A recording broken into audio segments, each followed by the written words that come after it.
بسم اللہ الرحمن الرحیم یا بنی اسرائیل اذکروا نعمتی التی انعمت علیکم وانی فضلتکم علی العالمین واتقوا یوما لا تجزی نفس عن نفس شیئا ولا يقبل منها شفاعة ولا یؤخذ منها عدل ولا هم ينصرون صدق اللہ العظیم رب اشرح لي صدری ویسر لي امری واحلل عقدۃ من لسانی یفقهوا قولی۔ جیسا کہ میں نے عرض کیا تھا، سورہ بقرہ کے 5ویں رکوع سے اور 14ویں رکوع تک تو مسلسل بلکہ 15ویں رکوع کی بھی پہلی 2 آیات شامل کرنی ہوں گی۔ یہ 10 رکوعوں سے 2 آیات زائد ہیں کہ جن میں خطاب کل کا کل بنی اسرائیل سے ہے۔ البتہ اس میں یہ فرق ہے کہ پہلا رکوع جو ہے وہ ان کو دعوت پر مشتمل ہے، نبی اکرم صلی اللہ علیہ وسلم پر ایمان لانے کی پرزور دعوت۔ بقیہ یہ 9 رکوع جو ہیں یہ ان پر فرض قرارداد جرم ہے جو عائد کی جا رہی ہے۔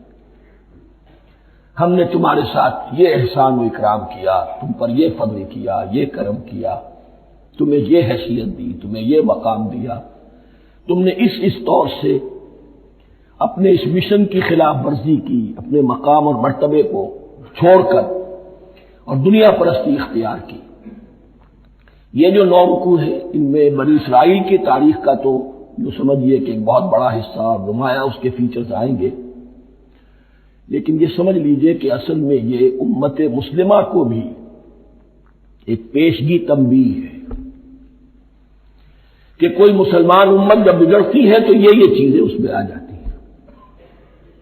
چنانچہ احادیث موجود ہیں حضور کی، لَيَأْتِيَنَّ عَلَىٰ أُمَّتِي مَا أَتَىٰ عَلَىٰ بَنِي إِسْرَائِيلَ حَزْوَ النَّعْلِ بِالنَّعْلِ، میری امت پر بھی وہ سب حالات وارد ہوں گے جو بنی اسرائیل پر آئے، بالکل ایسے جیسے ایک جوتی دوسری جوتی سے مشابہ ہوتی ہے۔ ایک اور حدیث میں فرمایا لَتَتَّبِعُنَّ سُنَنَ مَن قَبْلِكُمْ، تم لازماً اپنے سے پہلوں کی پیروی کرو گے۔ اور اس میں اس حد تک بھی آپ نے وضاحت کر دی کہ اگر وہ سابق امت المسلمہ، سابق امت اگر وہ گوہ کے بل میں گھسی تھی، تم بھی گھسو گے، اور اگر ان میں کوئی بدبخت ایسا اٹھا جس نے اپنی ماں سے زنا کیا تو تم میں سے بھی کوئی شقی ایسا ضرور اٹھے گا جو یہ حرکت کرے گا۔ اس اعتبار سے ان رکوعوں کو پڑھتے ہوئے یہ نہ سمجھیے یہ اگلوں کی داستان ہے، پچھلوں کی کہانیاں ہیں، نہیں۔ خوش طرح باشد کے سر دل برا، گفت آیت در حدیث دیگرا، یہ ہمارے لیے ایک آئینہ ہے اور ہمیں ہر مرحلے پر سوچنا ہوگا، دروبینی کرنی ہوگی، انٹروسپیکشن، کہ کہیں اسی گمراہی میں ہم مبتلا تو نہیں، دیکھتے جائیے گا۔ دوسرا نقطہ پہلے سے یہ سمجھ لیجئے، یہ جو 2 آیتیں میں نے 6 رکوع کی تلاوت کی ہیں، بعین ہی یہی 2 آیتیں 15ویں رکوع میں آئیں گی، اور اس کو یوں سمجھیے کہ یہ 2 بریکٹس ہیں۔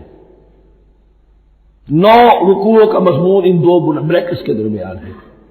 یہ 2 آیتیں یہاں سے بریکٹ شروع ہو رہی ہیں، وہ 2 آیتیں ان پر بریکٹ ختم ہو رہی ہیں، بعین ہی وہی آیات۔ ایک آیت میں تو شوشے کا بھی فرق نہیں، دوسری آیت میں صرف ترتیب بدلی ہے، مضمون وہی ہے۔ اس کے مابین جو کچھ ہے، اس سے باہر یہ جو 5واں رکوع تھا اس کے مضامین گویا کہ ضرب کھا رہے ہیں بریکٹ کے اندر کے سارے مضامین سے۔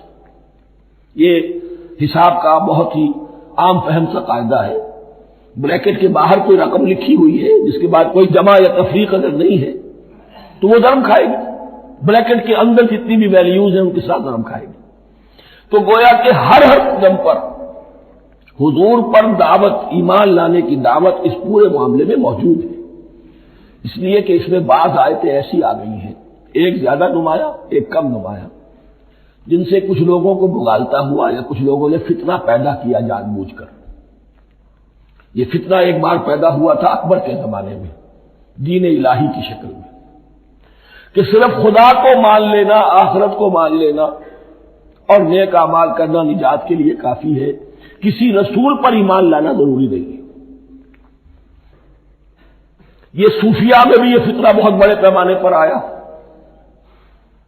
مسجد مندر ہکڑو نور، مسجد میں اور مندر میں ایک ہی نور ہے، سب مذاہب ایک ہی ہے۔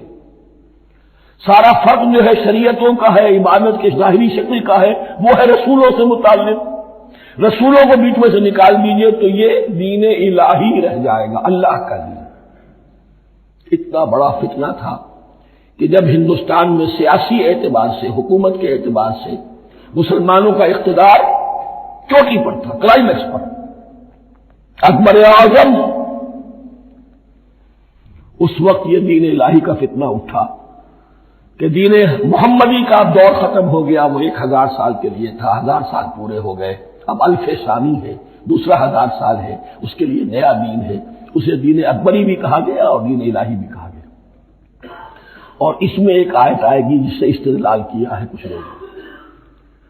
اس صدی میں پھر یہ فتنہ اٹھا تھا گاندھی کے فلسفے کے ذریعے سے، اور ایک بہت بڑا نابغہ انسان مسلمانوں میں سے، بہت بڑا نابغہ، جینیس، ابوالکلام آزاد، وہ بھی اس فتنے کا شکار ہو گیا۔ متحدہ قومیت، چنانچہ گاندھی اپنی پرارتھنا میں کچھ قرآن کی تلاوت بھی کراتا تھا، کچھ گیتا بھی پڑھواتا تھا، کچھ اپنشدوں سے، کچھ بائبل سے، کچھ گرو گرنتھ سے، معلوم وہ یہ سب ٹھیک ہے، سب ایک ہے، سب لوگوں کو ایک ہونا چاہیے، ایک قوم ہونا چاہیے، مذہب تو انفرادی معاملہ ہے، کوئی مسجد میں چلا جائے، کوئی مندر میں چلا جائے، گردوارے میں چلا جائے، کوئی چرچ میں چلا جائے، کوئی سینیگاگ میں چلا جائے، کیا فرق واقع ہوتا ہے؟ اس کا توڑ یہی ہے کہ سمجھ لیجئے یہ جو 7 آیتیں ہیں 5ویں رکوع کی، یہ ہے بریکٹ کے باہر، اور یہ ضرب کھا رہی ہے مسلسل۔ اس بریکٹوں کے درمیان جتنی بھی مضمون آ رہا ہے وہ سب ان کے تابع ہوگا۔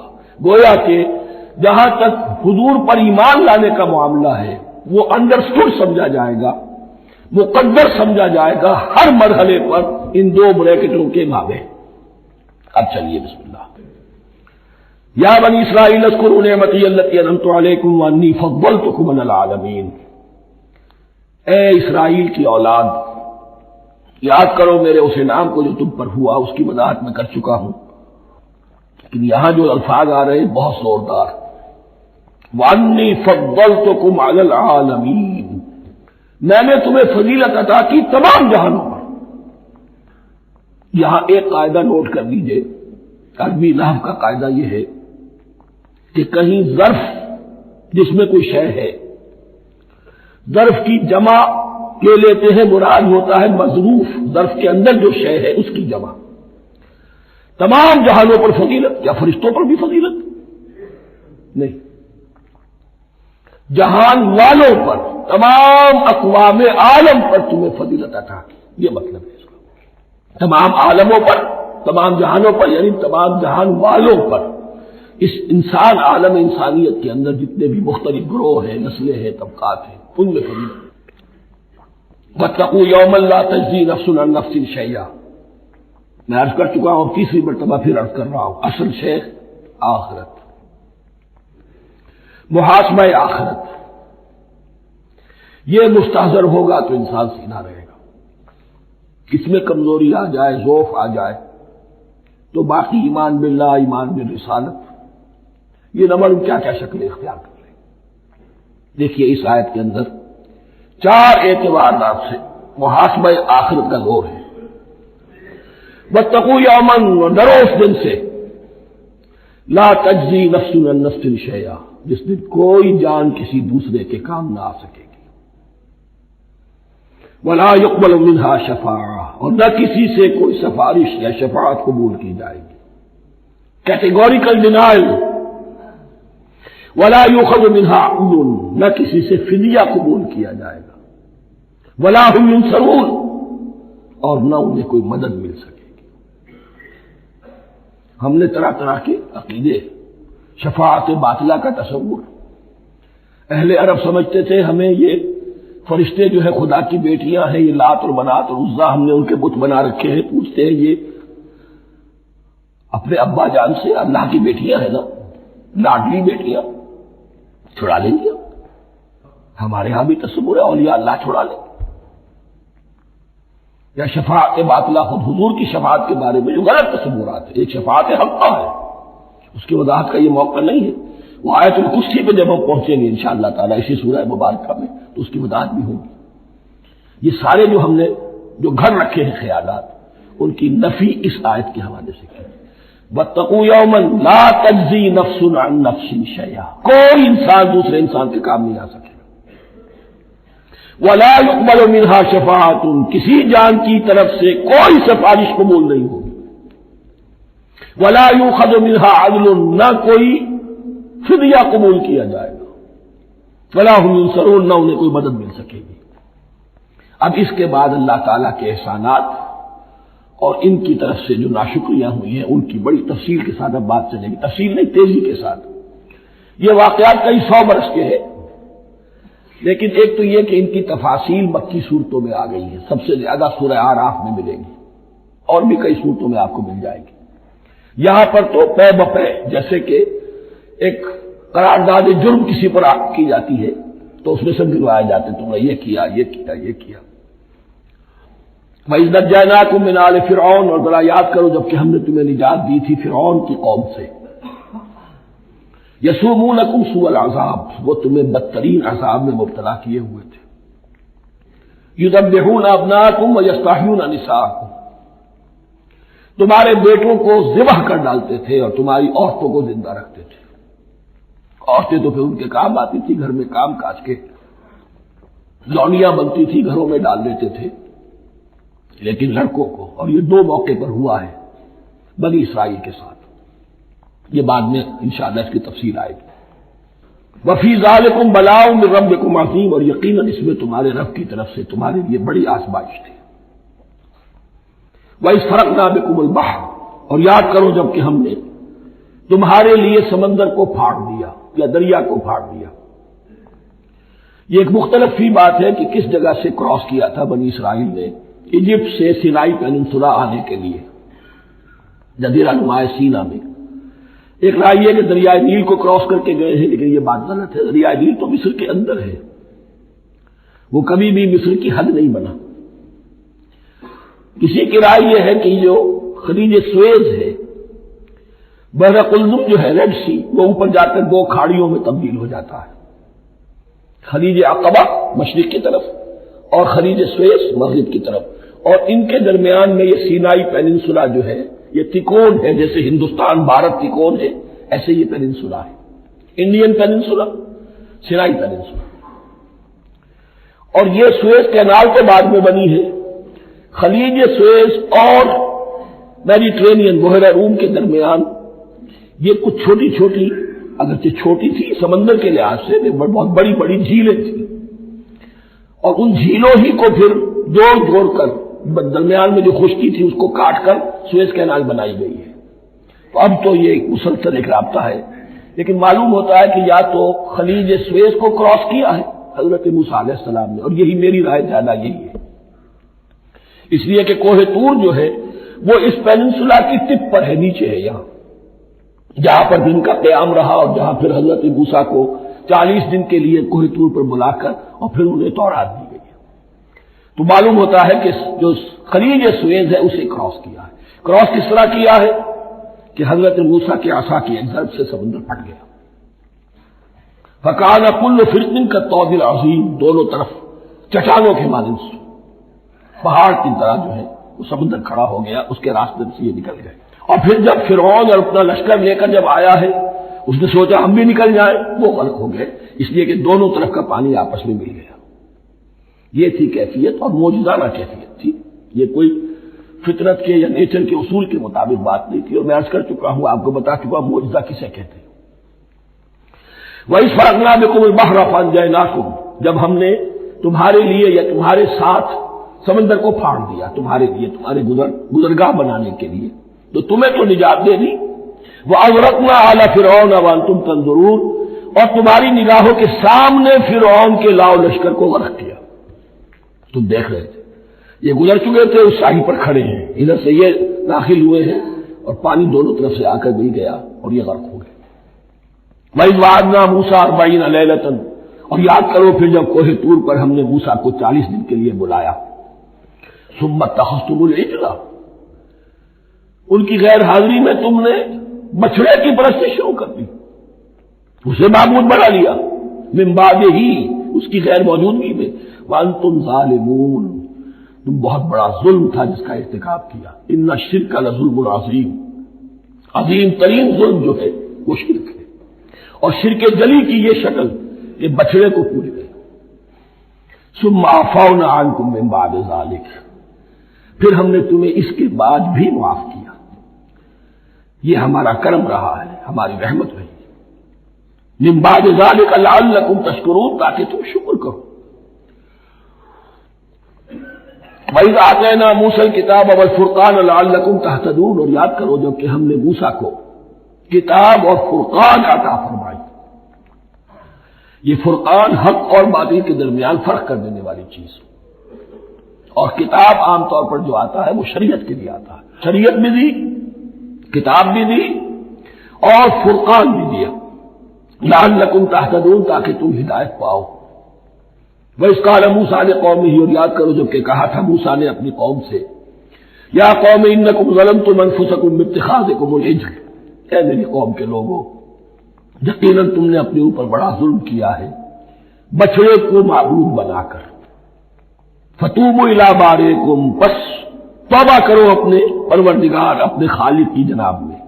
باری اللہ تعالیٰ ہے، باری، فاقتلوا انفسکم، تو قتل کرو اپنے آپ کو۔ یہ چیز جو ہے تورات میں تفصیل سے آئی ہے، قرآن میں نہیں ہے۔ اسی اعتبار سے میں نے آپ کو بتایا تھا کہ تورات کا مطالعہ اس اعتبار سے مفید ہے کہ بہت سے واقعات جن کا قرآن میں ذکر ہے، یہ بعض اشارہ ہے، اس کی تفصیل کے لیے ہمیں تورات سے رجوع کرنا پڑتا ہے، ورنہ یہ کہ اس آیت کا صحیح مفہوم واضح نہیں ہوگا۔ فاقتلوا انفسکم، اپنے آپ کو قتل کرو، کیا مانے؟ یہ قتل مرتد کی سزا ہے۔ وہاں معلوم ہوتا ہے کہ حضرت موسیٰ نے یہ حکم دیا، 12 قبیلے تھے، ہر قبیلے میں سے کچھ لوگوں نے یہ کفر اور شرک کیا، باقی لوگوں نے نہیں کیا۔ انہیں حکم دیا گیا کہ اپنے قبیلے کے لوگ ان کو قتل کریں جو ان کے قبیلے میں سے اس کفر کے مرتکب ہوئے۔ انفسکم سے مراد یہ اپنے قبیلے کے لوگوں کو تم قتل کرو، اس لیے کہ قبائلی زندگی جو ہوتی ہے آپ کو معلوم ہے، اس میں کوئی اور قبیلہ ہاتھ لگا دے تو قبائلی عصبیت بھڑک اٹھے گی۔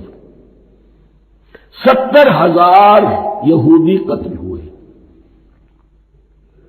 اس سے بڑی توبہ اور ممکن نہیں، اس سے بڑا پرج، کسی بھی آئیڈیولوجیکل پارٹی کے اندر پرج بہت ضروری ہوتا ہے۔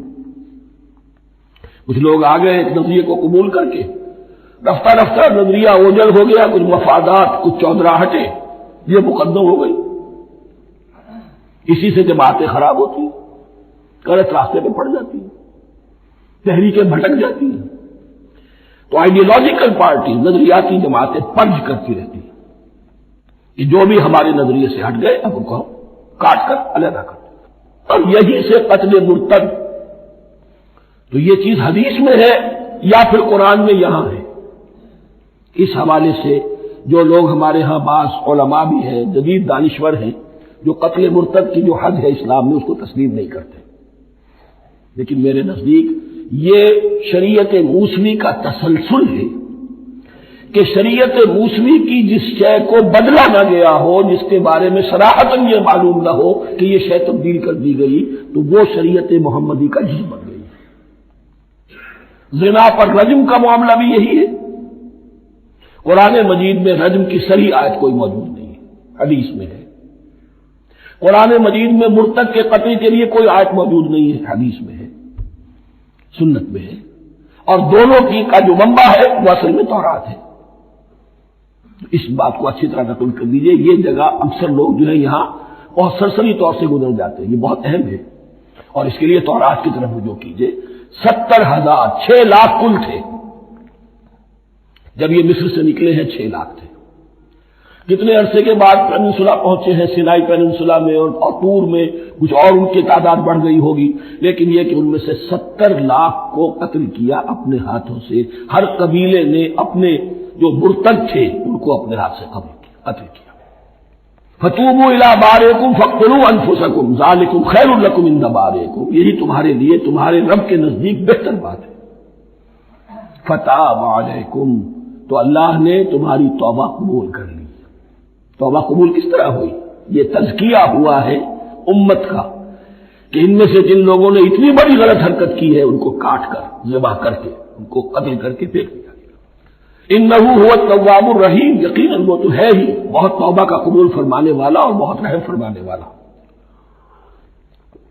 وَإِذْ قُلْتُمْ يَا مُوسَىٰ لَن نُّؤْمِنَ لَكَ حَتَّىٰ نَرَى اللَّهَ جَهْرَةً، ایک اور واقعہ ان کی تاریخ کا۔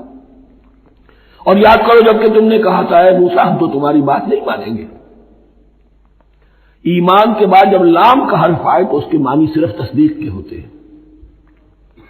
لن نؤمن لک، ہم آپ کی بات کی تصدیق نہیں کریں گے، حتیٰ نری اللہ جہرۃ، جب تک کہ ہم دیکھ نہ لیں اللہ کو عیاناً۔ ہمیں کیا پتا اللہ نے یہ کتاب دی آپ کو، آپ تو لے کر آ گئے۔ ہمارے سامنے تو پتھر کی کچھ تختیاں ہیں، اس پہ کچھ لکھا ہوا، کس نے لکھا ہمیں کیا پتا۔ اب دیکھیے ایک حضرت موسیٰ کی خواہش تھی رب ارنی انظر الیک، وہ کچھ اور شے تھی۔ یہ تخریبی ذہن ہے جو یہ کہہ رہا ہے کہ ہم بھی چاہتے ہیں کہ اللہ کو اپنی آنکھوں سے دیکھے اور معلوم ہو کہ واقعی اس نے یہ کتاب آپ کو دی ہے۔ فاخذتکم الصاعقۃ، تو تمہیں آپ پکڑا ایک بہت بڑی کڑک میں، ایک بہت بڑی کڑک ہوئی اور سب کے سب مردہ ہو گئے۔ وانتم تنظرون، تمہارے دیکھتے دیکھتے ایک کڑک نے تمہیں آ لیا۔ ثم بعثناکم من بعد موتکم، پھر ہم نے تمہیں دوبارہ اٹھایا تمہاری موت کے بعد۔ بعض لوگ اس کی یہ تعویل کر رہے ہیں کہ یہ موت نہیں تھی بلکہ بے ہوش ہو گئے تھے، یعنی جو بھی کڑک تھی اس کی وجہ سے سب کے سب بے ہوش ہو کے گر گئے۔ لیکن میرے نزدیک یہاں تعویل کی ضرورت نہیں، بعد سے بعد الموت اللہ کے لیے کوئی مشکل نہیں۔ ہم الفاظ کو خواب کا کو ان کے اصل جو مفہوم ہے جو کہ صاف ہے صریح ہے اس سے خواب کا کے لیے موڑ کر لکھا جائے۔ ثم بعثناکم من بعد موتکم لعلکم تشکرون، تاکہ تم شکر کرو۔ وظللنا علیکم الغمام وانزلنا علیکم المن والسلوى، اور ہم نے تم پر ابر کا سایہ کیا۔ اب 6 لاکھ کا قافلہ چل رہا ہے، سینائی پیننسولا، صحرا، کوئی اونٹ نہیں، کوئی سایہ نہیں، نق و دق، دھوپ کی تبش۔ تو اللہ کا فضل ہوا کہ ایک سائے کی طرح ابر جو ہے ان کے ساتھ ساتھ جہاں جہاں وہ جا رہے ہیں وہ ابر ان پر سایہ کیے ہوئے۔ وانزلنا علیکم المن والسلوى، کھانے کو کچھ نہیں، تو من اور سلوى نازل کیے گئے۔ من ایسے اترتا تھا رات کے وقت کہ جیسے شبنم کے قطرے ہوتے ہیں، لیکن وہ ہوتا تھا کسی ایسی چیز کا جس میں شیرینی تھی، اور پھر وہ زمین پر آ کر جم کر وہ ایک گویا کے دانہ بن جاتے تھے، جو ان کا اناج ہو گیا۔ کاربوہائیڈریٹ سپلائی اس سے ہو گئی، من سے۔ اور سلوہ ایک خاص قسم کا پرندہ بٹیر کی شکل کا، جو بے پناہ بڑی تعداد میں ان کے بڑے بڑے جھنڈ آتے تھے شام کے وقت، اور وہ ان کے ڈیرا جہاں ہوتا تھا اس کے گرد وہ اتر آتے تھے، اور رات کی تاریکی میں یہ آسانی سے ان کو پکڑتے تھے، ان کو کھاتے تھے بھون کر، اور یہ ان کی پروٹین ہو گئی۔ پوری غذا جو ہے اللہ تعالیٰ نے ان کو فراہم کر دی۔ وَأَنزَلْنَا عَلَيْكُمُ الْمَنَّ وَالسَّلْوَىٰ كُلُوا مِن طَيِّبَاتِ مَا رَزَقْنَاكُمْ، کھاؤ ان پاکیزہ چیزوں کو جو ہم نے تمہیں عطا کی ہے۔ وَمَا ظَلَمُونَا، ہم نے تو ان پر کوئی ظلم نہیں کیا، وَلَٰكِن كَانُوا أَنفُسَهُمْ يَظْلِمُونَ، لیکن وہ خود ہی اپنے اوپر ظلم ڈھاتے رہے، ہر قدم پر نافرمانی اور ناشکری۔ اس کی بھی ناشکری آگے آ جائے گی چل کر، من و سلوہ سے بھی ناشکری کی انہوں نے۔ وَإِذْ قُلْنَا ادْخُلُوا هَٰذِهِ الْقَرْيَةَ فَكُلُوا مِنْهَا حَيْثُ شِئْتُمْ رَغَدًا وَادْخُلُوا الْبَابَ سُجَّدًا وَقُولُوا حِطَّةٌ نَغْفِرْ لَكُمْ خَطَايَاكُمْ، اور یاد کرو جب کہ ہم نے تم سے کہا تھا اس شہر میں داخل ہو جاؤ اور پھر کھاؤ اس میں سے بافراغت جہاں سے چاہو جو چاہو، لیکن دیکھنا دروازے میں داخل ہونا جھک کر، اور کہتے رہنا مغفرت مغفرت مغفرت، ہم تمہاری خطاؤں سے درگزر فرمائیں گے۔ اس آیت کو سمجھنے کے لیے ذرا تاریخی بات سمجھ لیجئے۔ صحرائے سینا میں آنے کے بعد، اور یہ جو کتاب تورات انہیں مل رہی تھی، اس کے بعد حضرت موسیٰ علیہ السلام کے ہی زمانے میں انہیں جہاد اور قتال کا حکم ہوا۔ اس سے پوری قوم نے انکار کر دیا. یہ سورہ مائدہ میں آئے گا. اس پر اللہ تعالیٰ نے ایک سزا مسلط کر دی ان پر کہ 40 برس تک کسی صحرا میں بھٹکتے پھریں گے. اگر یہ ابھی قتال کرتے، جہاد کرتے تو پورا فلسطین ان کے ہاتھ پر ابھی فتح کرا دیتے. لیکن چونکہ انہوں نے بزدلی دکھائی ہے، اب سزا یہ ہے فَإِنَّهَا مُحَرَّمَةٌ عَلَيْهِمْ 40 سَنَةً يَتِيهُونَ فِي الْأَرْضِ. اب 40 برس تک یہ اسی صحرا میں بھٹکتے پھریں گے. اور ارض فلسطین جو ان کے لیے ارض موعود تھی وہ ان پر حرام کر دی گئی 40 سال کے لیے. اس 40 سال کے عرصے میں حضرت موسیٰ کا بھی انتقال ہو گیا، حضرت ہارون کا بھی ہو گیا. اس عرصے میں ایک نئی نسل پیدا ہوئی. وہ جو غلامی کا داغ اٹھائے ہوئی نسل آئی تھی مصر سے، جن کے اندر مورل کیریکٹر جو ہے وہ بہت کمزور ہو جاتا ہے، غلامی کا یہ اثر ہو، وہ پوری نسل ختم ہو گئی. نئی نسل اب پیدا ہوئی. 40 برس صحرا میں پیدا ہوئے، یہی پلے بڑھے. ان میں اب ایک جذبہ تھا. حضرت موسیٰ کے پھر جو خلیفہ تھے یوشع ابن نون، جوشوا، تورات میں ان کا نام جوشوا ہے، یوشع، ان کی سرکردگی میں اب بنی اسرائیل کی اس نئی نسل نے قتال کیا، جنگ کی. اور پہلا شہر جو فتح ہوا وہ اریحا. آج بھی وہ شہر جو ہے جیریکو جو آپ سے دیکھتے ہیں خبروں کے اندر آتا ہے بار بار، اریحا اس کا پرانا نام ہے. یہ شہر فتح ہوا. اس فتح کی بات کا تذکرہ ہو رہا ہے. یاد کرو جب کہ ہم نے تم سے کہا تھا اس بستی میں، اس شہر میں داخل ہو جاؤ فاتحانہ، اور پھر جو کچھ یہاں ہے، جو نعمتیں ہیں ان سے متمتع ہو، کھاؤ پیو. لیکن داخل ہونا سجدہ کرتے ہوئے، مراد کیا؟ جھک کر. یعنی ایسا نہ ہو کہ تکبر کی وجہ سے تمہاری گردنیں اکڑ جائیں. گردنیں جھکا کر اللہ کا احسان مانو. یہ نہ سمجھو کہ یہ فتح تم نے حاصل کی. اس کی تفسیر اصل میں نظر آتی ہے حضور کی شخصیت میں کہ جب فتح مکہ کے موقع پر مکے میں داخل ہوئے ہیں تو جس سواری پر آپ بیٹھے ہوئے تھے آپ کی پیشانی اس کی گردن کے ساتھ جڑی ہوئی تھی.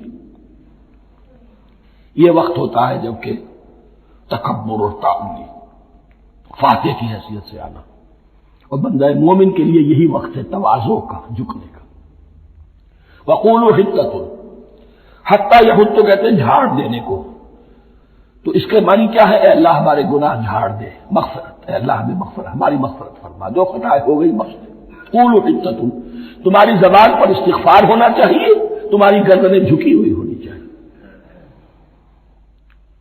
نغفر لکم خطایاکم، اگر تم اس پر عمل کرو گے ہم تمہاری خطائیں جو ہیں انہیں معاف فرما دیں گے. وسنزید المحسنین، اور جو تم میں محسن ہوں گے انہیں اور بھی زیادہ دیں گے، اور انعام و اکرام آئیں گے. فبدل الذین ظلموا قولا غیر الذی قیل لہم، تو ان میں سے جو ظالم تھے، جو بد کردار تھے، انہوں نے بدل دیا، ایک اور قول اختیار کر دیا اس قول کی جگہ جو انہیں کہا گیا تھا. کہا گیا تھا حطہ حطہ، انہوں نے کہنا شروع کیا حنطہ حنطہ، ہمیں تو گیہوں چاہیے گیہوں چاہیے. یہ بعد میں ابھی آ جائے گا اگلے رکوع کے اندر کہ من و سلوہ سے ان کی طبیعتیں بھر گئی تھی ایک ہی چیز کھا کھا کے. اب وہ کہہ رہے تھے کوئی چیز ہمیں جو ہے زمین کی رونگی میں سے، پیداوار میں سے، تو وہ ان کے زبان پر انہوں نے مذاق اڑاتے ہوئے گویا کہ حضرت موسیٰ علیہ السلام کے ذریعے سے حکم ملا ہے، استہزاء کر رہے ہیں. حطۃ کی بجائے حنطۃ. فَأَنزَلْنَا عَلَى الَّذِينَ ظَلَمُوا رِجْزًا مِّنَ السَّمَاءِ بِمَا كَانُوا يَفْسُقُونَ، تو جن لوگوں نے یہ حرکت کی تھی ان پر ہم نے آسمان سے ایک بہت بڑا عذاب نازل کیا. تورات سے معلوم ہوتا ہے کہ پلیگ آئی اور جنہوں نے یہ حرکت کی تھی وہ سب کے سب ہلاک ہو گئے جریکو کے اندر. بارک اللہ لی و لکم فی القرآن العظیم ونفعنی و ایاکم بالآیات والذکر الحکیم.